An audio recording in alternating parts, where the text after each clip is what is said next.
السلام علیکم۔ رات نیوز مئو میں آپ کا خیر مقدم ہے۔ میں جناب حضرت مولانا محمد قاسم مظاہری، صدر المدرسین مدرسہ ریاض الرضوان علی نگر بڑی کمریا ضلع مئو کو والدین کی طرز زندگی اور بچوں کی ذات پر اس کے اثرات کے موضوع پر روشنی ڈالنے کے لیے مدعو کر رہا ہوں۔ نحمدہ و نصلی علی رسولہ الکریم، اما بعد۔ ہم نے اس سے پہلے کی کئی ویڈیوز میں اولاد اور والدین کے متعلق بہت ساری مفید اور اہم باتیں لوگوں کے گوش گزار کرنے کی کوششیں کی ہیں۔ آج کی یہ ویڈیو بھی اسی سلسلے کی ایک کڑی ہے، جس میں والدین کا طرز زندگی اور بچوں کی ذات میں اس کے اثرات کیسے منتقل ہوتے ہیں، اور اس میں والدین کی طرز زندگی کس انداز کی ہونی چاہیے، اور اس طرز زندگی کو اپنانے کے کیا فوائد ہیں، اور اسلام نے کیا طرز زندگی دیا ہے،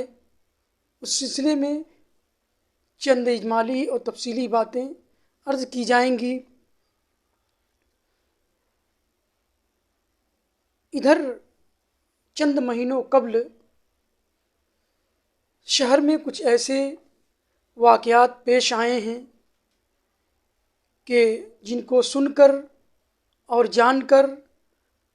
بہت افسوس ہوتا ہے اور تکلیف بھی ہوتی ہے کہ والدین کا طرز زندگی اولاد کے مستقبل کے لیے کیا انداز ہونا چاہیے، اور اولاد کے اندر اپنے ماں باپ کے طور طریقے ہی منتقل ہوتے ہیں۔ ادھر چند دنوں پہلے جو حوالہ دیا جا رہا ہے کہ بچے ذہنی طور پر ڈپریشن کا شکار ہو رہے ہیں، اور اس کی وجہ سے وہ اپنی جانوں تک کا سودا کرنے کے لیے تیار ہیں۔ تو اس سلسلے میں والدین کا کیا رویہ ہونا چاہیے، اور گھریلو زندگی میں ان کا کیا طرز زندگی ہونی چاہیے، اس کے بھی اتحادات سے تعلق رکھتے ہیں۔ اس میں کوئی شک نہیں کہ آج کی ترقی یافتہ دنیا میں انسان کے پاس وسائل کی فراوانی ہے، اور ان وسائل کی وجہ سے ہمارا طرز زندگی پہلے سے بہتر ہوا ہے۔ اس کے باوجود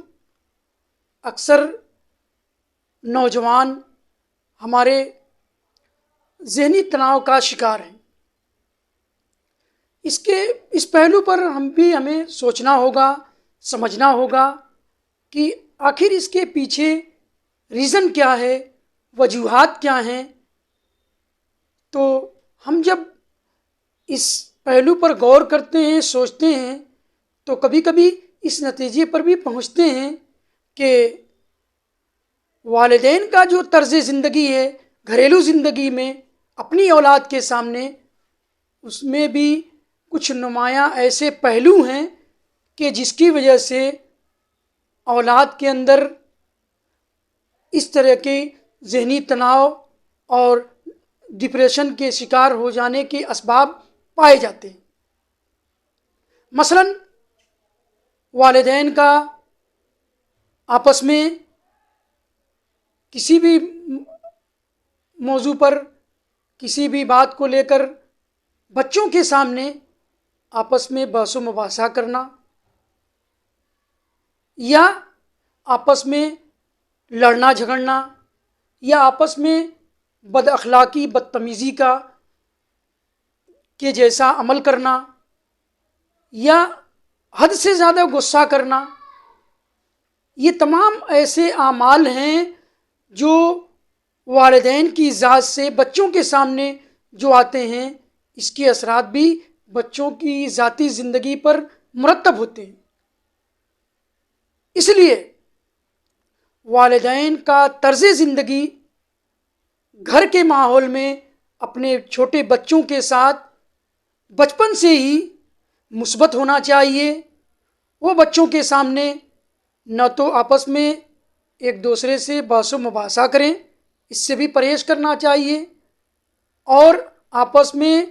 لڑائی جھگڑا کرنے، بدتمیزی کرنے، بد اخلاقی کرنے سے بھی بچنا چاہیے۔ کیوں؟ اس لیے کہ چھوٹے بچے، ان کا ذہن سادہ پیپر ہوتا ہے، یہ اپنے ماں باپ کو، اپنے والدین کو، گھر کے ماحول کو سنتے کم ہیں، دیکھتے زیادہ ہیں۔ اس لیے ایک والدین کے لیے ضروری ہے کہ اپنے بچوں کے سامنے ایسا کوئی طرز عمل پیش نہ کریں جس کی وجہ سے اولاد کی زندگی میں منفی رویے وجود میں آئیں۔ اسی لیے والدین کے لیے بار بار یہ کہا گیا ہے کہ اولاد جو ہے وہ ماں باپ کا آئینہ ہوا کرتی ہے۔ اس لیے اپنے طرز زندگی میں والدین کو چاہیے کہ اس کے اندر تبدیلی لے آئیں، اور جو انداز تربیت ہے ان کا، اس کے اندر کبھی کبھی انہیں بتلانا چاہیے کہ بیٹا یا بچے یا بچی جو اپنی زندگی میں آپ کو ہر موڑ پر اور ہر جگہ پر آپ کو کبھی کبھی دشواری کا سامنا ہو سکتا ہے، اس میں آپ کو صبر کرنا چاہیے۔ کیوں؟ اسلام نے جو اپنے ماننے والوں کو یہ صبر کا ایک نسخہ دیا ہے، یہ یقیناً یہ نسخہ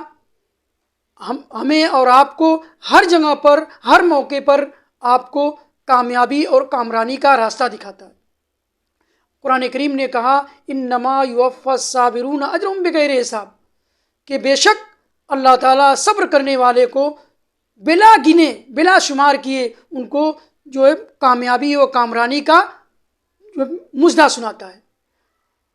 اسی طریقے سے والدین کے لیے یہ ضروری ہے کہ اپنے بچوں کو کسی بات کے آپس میں ہو جانے پر ان کو معاف کرنا بھی سکھائیں۔ بیٹا جانے دو، اس نے کر دیا، غلطی کر دی، معاف کر دو، مار دیا، معاف کر دو۔ تو یہ بچے جو اپنے بچپن کی زندگی میں اپنے والدین سے جس کورس میں پلتے ہیں، یہ کورس ان کے لیے نہایت ہی مفید ہے۔ اس کورس میں والدین اپنے بچوں کو جو ہے معاف کرنا بھی بتائیں کہ کسی نے آپ کے ساتھ کوئی زیادتی کر دی، معاف کر دیں، کسی نے آپ کے ساتھ کوئی غلط معاملہ کر دیا، معاف کر دیں، کسی نے آپ کے ساتھ جو ہے ناروا سلوک کیا، معاف کر دیں۔ اسی طریقے سے آپ اپنے بچوں کو برداشت کرنا بھی سکھائیں۔ اسی طریقے سے دوران تربیت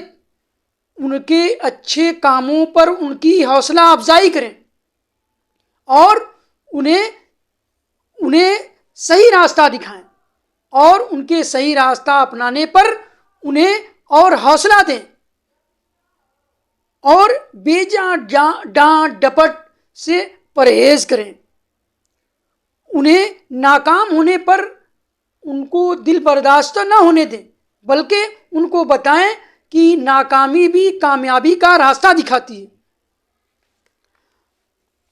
اور اپنے بچوں کو مذہبی انداز میں جیسا کہ کہا گیا کہ آمنتو باللہ و ملائکتہ و کتبہ و رسلہ والقدر خیرہ و شرہ من اللہ تعالی والبعث بعد الموت، کہ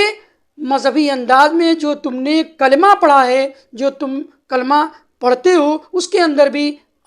اللہ کے رسول صلی اللہ علیہ وسلم نے بتایا ہے آپ کو جن چیزوں پر ایمان رکھنا ہے، آمنت باللہ و ملائکتہ و کتبہ و رسولہ، کہ ہم ایمان لائے اللہ پر، اس کے رسول پر، اس کی کتابوں پر، اور یوم آخرت پر، اور مرنے کے بعد اٹھائے جانے پر، اور اچھی بری تقدیر پر۔ اگر وہ کسی کام کے اندر، کسی سرگرمی کے اندر کامیاب ہوتے ہیں تو انہیں حوصلہ دیں، اگر ناکام ہوتے ہیں تو انہیں یہ بتائیں کہ اللہ تعالیٰ نے جو آپ کے مقدر میں رکھا تھا وہ آپ کو ملا، یہ تقدیر کا حصہ ہے اور اس پر آپ کو صبر کرنا ہے۔ یہ تمام کورس یہ گھریلو زندگی کے والدین کی طرز زندگی سے بچوں کے سامنے عمل میں آنا چاہیے، جس کی وجہ سے بچے کی زندگی جو بچپن سے لے کر موت تک کی زندگی ہوگی، یہ تمام ان کے طرز تربیت اور ان کی طرز زندگی، ان کا طرز عمل بچوں کی ذات پر مثبت اثر ڈالے گا۔ ہم ایک طریقے سے ذہنی تناؤ کو کم کرنے کے لیے ہمیں فطرت کے قریب جانا ہوگا، اور فطرت سے قریب جانے کا مطلب یہ ہے کہ ہم صرف جو ہے سمندروں کا، وادیوں کا، جھرنوں کا نظارہ نہ کریں، بلکہ اپنے بچوں کو بتائیں کہ ہم زندگی کو اصل روپ میں قبول کریں۔ زندگی کا اصل روپ صرف خوشی نہیں ہے، غم بھی ہے، اور زندگی کا اصل روپ صرف خواب نہیں ہے، شکست خواب بھی ہے۔ زندگی کبھی کبھی تبسم نہیں، غمی کا نام بھی ہے۔ اور آج کا انسان جو صرف یہ چاہتا ہے کہ ہمیں خوش رہنا چاہیے، وہ خوشی کا تعاقب کرتا ہے مگر حقیقی مسرتوں سے محروم ہے۔ اب وہ اپنے رشتہ داروں کو نہیں پہچانتا، بس اس طور پر انہیں پہچانتا ہے کہ ان پر گلے شکوے کرتا ہے۔ اس نے اپنی مصروفیت کو کم کرنے کے لیے مشینیں خرید رکھی ہیں، لیکن اس مصروفیات اور زیادہ بڑھ چکی ہیں، اس کے پاس اپنے بیوی بچوں کو دینے کے لیے وقت نہیں ہے، وہ اپنی بیوی بچوں کا کیا خود اپنے لیے بھی وقت نہیں دے پاتا۔ اس لیے اسلامی بھائیوں کو، خصوصاً والدین کو، اس بات پر متنبہ کیا جاتا ہے کہ وہ اپنے طرز زندگی سے اپنی اولادوں کو ایک بہتر سوچ، بہتر رویہ، بہتر اخلاق اور اچھے سلوک ان کو جو اپنی ذات سے دیں، تاکہ ان بچوں کی زندگی شروع ہی سے اس انداز میں مرتب ہو کہ وہ بڑے ہو کر بھی ان کے اندر معاف کرنے کا بھی جذبہ پیدا ہو، اچھے اخلاق والے اعمال بھی ان کی ذات سے صادر ہوں، اور وہ برداشت کرنے والے بھی ہوں، اور وہ کسی موقع سے اگر ناکام ہوں تو اس کو اپنی تقدیر کا حصہ بھی سمجھیں۔ یہ تمام چیزیں جو اسلام نے ایک کورس دیا ہے جس طرز زندگی کو اپنانے کا، اس کو والدین اپنی ذات کے اندر خود پیدا کریں، اور اپنی ذات کے ذریعے جو اعمال ان کی زندگی میں وجود میں آئیں، اس کے ذریعے اپنے بچوں پر ایک اچھا اثر چھوڑیں، جس کی وجہ سے وہ بچے بھی گاؤں سماج کے اندر ایک سلجھا، سمجھدار اور ایک اچھا انسان بن کر ہمارے بیچ میں آئیں۔ اللہ تعالیٰ تمام والدین کو اسلامی کورس کے تناظر میں اپنا طرز زندگی اور اپنا طرز تربیت اپنانے کی توفیق دے۔ وما علینا الا البلاغ۔